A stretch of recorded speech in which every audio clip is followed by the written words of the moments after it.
օրինակ եթե վերցնենք Հնդկաստանի, հա, Հնդկաստանում դրանք փորձարկված զենքեր են, նաև Հայաստանում ենք մենք փորձարկել, եթե հարցը գնում է թնդանոթների մասով, փորձարկումներ մենք արել ենք,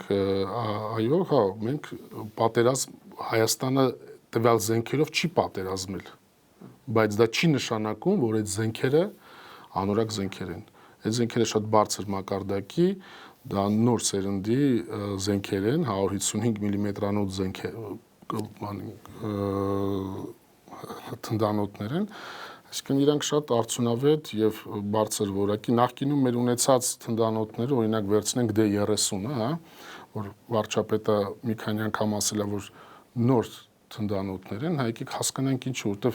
այդ թնդանոթները, 100 D30-ները, ինչու ենք ասում, մենք գործարանային նոր արտադրած թնդանոթներ ենք գնել, իսկ նախկինում նման բան չի եղել, ու դրա իր հեռահարությունը մաքսիմալ 15 կիլոմետր է, իսկ